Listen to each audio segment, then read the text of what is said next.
ਅਕਸਰ ਕਿਹਾ ਜਾਂਦਾ ਹੈ ਕਿ ਕੁਝ ਪਾਉਣ ਦਾ ਜੇਕਰ ਜਜ਼ਬਾ ਹੁੰਦਾ ਹੈ ਤਾਂ ਉਹ ਇਨਸਾਨ ਹਰ ਇੱਕ ਮੰਜ਼ਿਲ ਸਰ ਕਰ ਲੈਂਦਾ ਹੈ।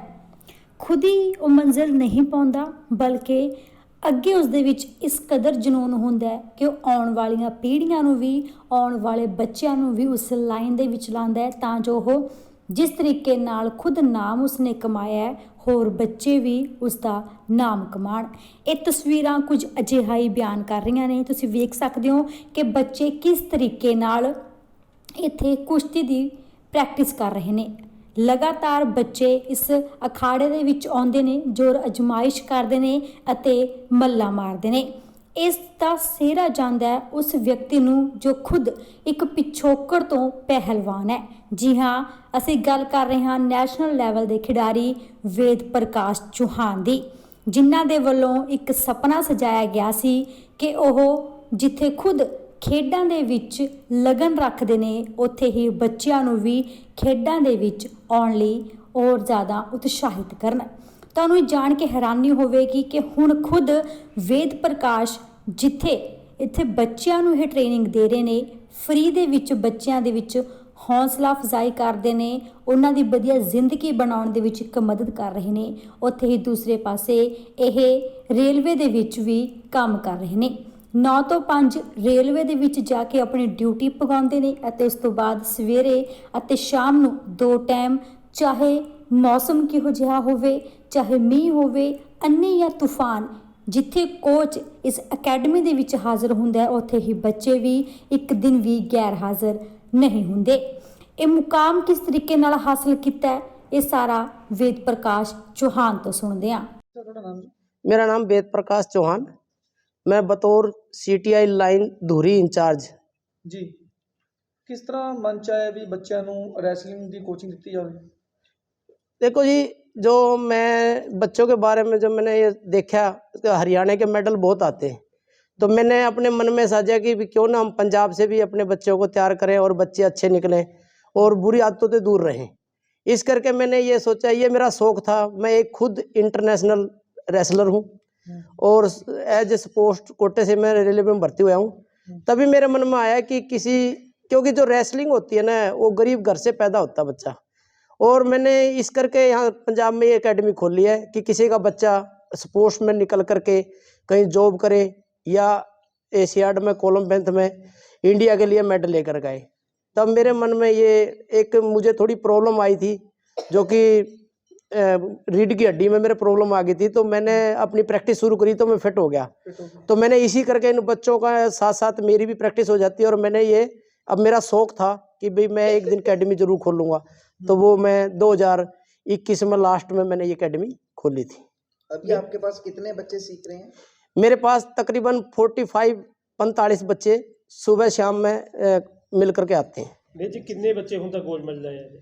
मेरे नेशनल में 4 मेडल मेरे लड़कियां ले आई हैं, और स्टेट में मेरी अभी 6 लड़कियां फिर मेडल लेकर आई हैं, जो रूपनगर में हुई है 11 तारीख को। और मेरे खेड़ो वतन पंजाब, उसमें मेरे 19 मेडल थे लड़के और लड़कियां मिला करके। तो मेरे ऐसे देखा जाए कि 1.5 साल का 2 साल का ये पीरियड है, इसमें बहुत बढ़िया रिजल्ट आया है। तो इस करके ये मेहनत कंटिन्यू चल रही है।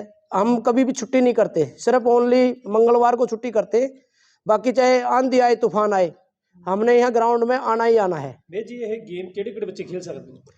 ये गेम हर एक बच्चा खेल सकता है, उसमें इसमें किसी की कोई पाबंदी नहीं है। क्योंकि जो कहते हैं ना कि कमजोर बच्चा भी गेम खेल सकता है, कि ये गेम में कोई वो नहीं है। सिर्फ पेरेंट्स बच्चे को उकसा सकते हैं, पेरेंट्स साथ दें तो बच्चा गेम ऑटोमेटिक करेगा। गेम कितनी की महंगी पड़ेगी?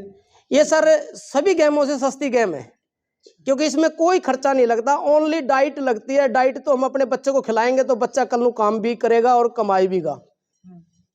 ਤੇ ਤੁਹਾਡੀ ਅਕੈਡਮੀ ਜੇਕਰ ਕੋਈ ਬੱਚੇ ਜਿਹੜੇ ਫਾਈਨੈਂਸ਼ੀਅਲ ਤੌਰ ਤੇ ਵੀਕ ਹੁੰਦੇ ਨੇ, ਹੈ ਨਾ, ਤੁਸੀਂ ਉਹਨਾਂ ਨੂੰ ਵੀ ਸਪੋर्ट ਕਰਦੇ? हाँ जी, उन जितना मेरे पे होता है कि मैं उनकी सपोर्ट करा, तो मैं कभी किसी भी को कंपेयर नहीं करता कि उसकी डाइट का भी हम एक दूसरे से मिल करके, जैसे वेद भाई साहब आ गए, ऐसे हमारे साथी काफ़ी हैं जो हम एक दूसरे बच्चे का जिसका घर कमज़ोर है उसको हम डाइट की भी नहीं जी, ਹੁਣ ਤੱਕ ਤੁਸੀਂ ਅਕੈਡਮੀ ਤੇ ਕਿੰਨਾ ਖਰਚਾ ਕਰ ਚੁੱਕੇ ਹੋ? तकरीबन 70 के लगभग पहुंच गया जी। 70 लाख। हाँ जी, हाँ जी। अच्छा, पंजाब सरकार तो की उम्मीद करते हो? पंजाब सरकार से तो ये उम्मीद करते हैं कि ये सीएम का इलाका है और ये एकेडमी संगरूर, बरनाला और मलेरकोटला, ऐसी एकेडमी कहीं नहीं है 3 जिलों में जो हमने ये खोली है और ये सरकार से मान्यता प्राप्त है। इसमें एक तो हमें अब जैसे बच्चे बढ़ रहे हैं, सभी बच्चे जो हैं वो गरीब घर से बच्चे हैं, कोई ऐसे तकड़े घर से नहीं है। तो एक तो हमें गद्दे की ज़्यादा आवश्यकता है, एक हमें हाल की ज़्यादा आवश्यकता है, एक हमारे पास जिम नहीं है सबसे बड़ी बात, क्योंकि बच्चा जब फाइट करता है तो उसको जिम की भी बहुत ज़रूरत पड़ती है। तो भारत सरकार से तो ये चाहेंगे, एक हमें गद्दा दिलाया जाए, एक हमें जिम दिलाया जाए और हमारा जो ये हाल है ये थोड़ा एक्सटेंड कराया, बड़ा कराया जाए तो हमारे बच्चे की बहुत बढ़िया परफॉर्मेंस देंगे। और मैं इस एकेडमी के माध्यम से बताना चाहूँगा कि अगर सरकार हमारी सपोर्ट करेगी तो वो दिन दूर नहीं होगा जो कि दूरी एकेडमी या संगरूर डिस्ट्रिक्ट का बच्चा ओलंपिक में या ओलंपिक में ना जाए। ਤਾਂ ਤੁਸੀਂ ਸੁਣਿਆ ਕਿਸ ਤਰੀਕੇ ਨਾਲ ਵੇਦ ਪ੍ਰਕਾਸ਼ ਨੇ ਆਪਣੇ ਸੁਪਨੇ ਨੂੰ ਇਹਨਾਂ ਬੱਚਿਆਂ ਦੇ ਵਿੱਚ ਵੇਖਿਆ ਹੈ ਅਤੇ ਹਰ ਇੱਕ ਉਸ ਬੱਚੇ ਦੀ ਮਦਦ ਕਰਨ ਦਾ ਭਰੋਸਾ ਅਤੇ ਮਦਦ ਕਰ ਵੀ ਰਹੇ ਨੇ ਕਿ ਜਿਹੜੇ ਬੱਚੇ ਗਰੀਬ ਘਰੋਂ ਨੇ, ਕਿਉਂਕਿ ਗਰੀਬ ਘਰੋਂ ਇੱਕ ਅਜਿਹਾ ਹੀਰਾ ਪੈਦਾ ਹੁੰਦਾ ਹੈ ਜੋ ਕਿ ਆਉਣ ਵਾਲੀਆਂ ਪੀੜ੍ਹੀਆਂ ਦੇ ਦੁੱਖ, ਆਉਣ ਵਾਲੀਆਂ ਪੀੜ੍ਹੀਆਂ ਦੀ ਗਰੀਬੀ ਨੂੰ ਧੋ ਦਿੰਦਾ ਹੈ। ਸੋ ਇਹ ਉਮੀਦ ਲੈ ਕੇ ਹੀ ਚੱਲ ਰਹੇ ਨੇ ਕਿ ਸੰਗਰੂਰ ਅਤੇ ਧੂਰੀ ਹਲਕੇ ਦੇ ਵਿੱਚੋਂ ਇੱਕ ਅਜਿਹਾ ਹੀਰਾ ਪੈਦਾ ਹੋਵੇਗਾ ਜਿਸ ਨੂੰ ਪੂਰੇ ਦੇਸ਼ ਤੇ ਮਾਣ ਹੋਵੇਗਾ। ਪੂਰਾ ਦੇਸ਼ ਕਹੇਗਾ ਕਿ ਹਾਂ, ਸੰਗਰੂਰ ਦਾ ਨਾਮ ਬੱਲੇ ਬੱਲੇ ਕਰਵਾ ਦਿੱਤੀ। ਹੁਣ ਵੇਖਣਾ ਇਹ ਹੋਵੇਗਾ ਕਿ ਜਿਸ ਤਰੀਕੇ ਨਾਲ ਇਹਨਾਂ ਨੇ ਸਰਕਾਰ ਅੱਗੇ ਮੰਗਾਂ ਰੱਖੀਆਂ ਨੇ ਅਤੇ ਉਹ ਖਿਡਾਰੀ ਖੁਦ ਸਰਕਾਰ ਤੋਂ ਅਪੀਲ ਕਰ ਰਹੇ ਨੇ ਕਿ ਜੇਕਰ ਤੁਸੀਂ ਸਾਡੀ ਮਦਦ ਕਰੋਗੇ ਤਾਂ ਅਸੀਂ ਤੁਹਾਡੇ ਲਈ ਗੋਲਡ ਮੈਡਲ ਲੈ ਕੇ ਆਵਾਂਗੇ। ਮੇਰਾ ਨਾਮ ਦਿਲਪ੍ਰੀਤ ਸਿੰਘ ਹੈ। ਮੈਂ ਇਸ ਅਕੈਡਮੀ 'ਚ ਲਗਾਤਾਰ 2 ਸਾਲ ਤੋਂ ਰੈਗੂਲਰ ਮਿਹਨਤ ਕਰ ਰਿਹਾ ਹਾਂ। ਮੇਰੇ ਕੋਚ ਦਾ ਨਾਮ ਵੇਦ ਪ੍ਰਕਾਸ਼ ਚੌਹਾਨ ਹੈ ਜੋ ਕਿ ਰੇਲਵੇ ਡਿਪਾਰਟਮੈਂਟ ਵਿੱਚ ਚੀਫ ਟਿਕਟ ਇੰਸਪੈਕਟਰ ਲੱਗੇ ਹੋਏ ਹਨ। ਠੀਕ ਹੈ, ਠੀਕ ਹੈ, ਠੀਕ ਹੈ। ਸੋ ਕਿਸ ਤਰ੍ਹਾਂ ਤੁਸੀਂ ਕੁਸ਼ਤੀ ਦੇ ਵਿੱਚ ਥੋੜਾ ਰੁਝਾਨ ਕਿਵੇਂ ਵਧਿਆ ਵੀ ਕੁਸ਼ਤੀ ਹੀ ਕਰਨੀ, ਮੈਨੂੰ ਸਿੱਖਣੀ ਰੈਸਲਿੰਗ? ਮੇਰਾ ਰੁਝਾਨ ਮੇਰੇ ਕੋਚ ਦੁਆਰਾ ਮੈਨੂੰ ਦਿੱਤੀ ਗਈ ਵਧੀਆ ਟ੍ਰੇਨਿੰਗ ਦੁਆਰਾ ਆਇਆ। ਮੇਰੇ ਕੋਚ ਨੇ ਮੈਨੂੰ ਵਧੀਆ ਹੌਸਲਾ ਪ੍ਰਦਾਨ ਕੀਤਾ। ਉਹਨਾਂ ਨੇ ਕਿਹਾ ਕਿ ਤੈਨੂੰ ਇਹ ਗੇਮ ਚੁਣਨੀ ਚਾਹੀਦੀ ਹੈ। ਕਦੇ ਸੋਚਿਆ ਸੀ ਦਿਮਾਗ ਦੇ ਵਿੱਚ ਵੀ ਇਸ ਤਰੀਕੇ ਖੇਡਾਂਗੇ ਅਸੀਂ ਤੇ ਵੱਡੇ ਇਨਾਮ ਰੋਸ਼ਨ ਕਰਾਂਗੇ? ਹਾਂਜੀ, ਸੋਚਿਆ ਸੀ। ਹਾਂਜੀ।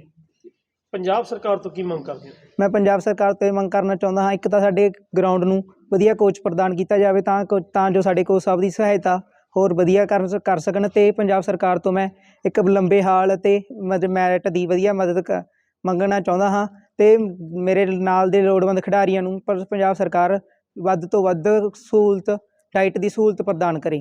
ਅੱਛਾ, ਪੰਜਾਬ ਦੇ ਲਈ ਤੁਸੀਂ ਗੋਲਡ ਮੈਡਲ ਲੈ ਕੇ ਆਓਗੇ? ਹਾਂ, ਮੈਂ ਪੰਜਾਬ ਦੇ ਲਈ, ਜੇਕਰ ਪੰਜਾਬ ਸਰਕਾਰ ਸਾਨੂੰ ਵਧੀਆ ਡਾਈਟ ਅਤੇ ਵਧੀਆ ਸਹੂਲਤਾਂ ਪ੍ਰਦਾਨ ਕਰੇਗੀ ਤਾਂ ਪੰਜਾਬ ਸਰਕਾਰ ਲਈ ਮੈਂ ਅੱਗੇ ਤੋਂ ਪੰਜਾਬ ਆਪਣੇ ਦੇਸ਼ ਲਈ ਵਧੀਆ ਤੋਂ ਵਧੀਆ ਮੈਡਲ ਹਾਸਲ ਕਰਾਂਗਾ। ਤਾਂ ਤੁਸੀਂ ਸੁਣਿਆ ਕਿਸ ਤਰੀਕੇ ਨਾਲ ਬੱਚੇ ਅਤੇ ਕੋਚ ਦੇ ਵੱਲੋਂ ਪੰਜਾਬ ਸਰਕਾਰ ਤੋਂ ਇੱਕ ਮੰਗ ਹੈ ਕਿ ਉਹਨਾਂ ਨੂੰ ਸਹੂਲਤਾਂ ਪ੍ਰਦਾਨ ਕੀਤੀਆਂ ਜਾਣ ਅਤੇ ਬੱਚਿਆਂ ਦੀ ਮਦਦ ਕੀਤੀ ਜਾਵੇ। ਹੁਣ ਵੇਖਣਾ ਹੋਵੇਗਾ ਕਿ ਆਖਿਰਕਾਰ ਮੁੱਖ ਮੰਤਰੀ ਅਤੇ ਖੇਡ ਮੰਤਰੀ ਕਦੋਂ ਇਹਨਾਂ ਦੀ ਸਾਰ ਲੈਂਦੇ ਨੇ। ਬਿਊਰੋ ਰਿਪੋਰਟ, ਦਾ ਹੋਪ ਨਿਊਜ਼।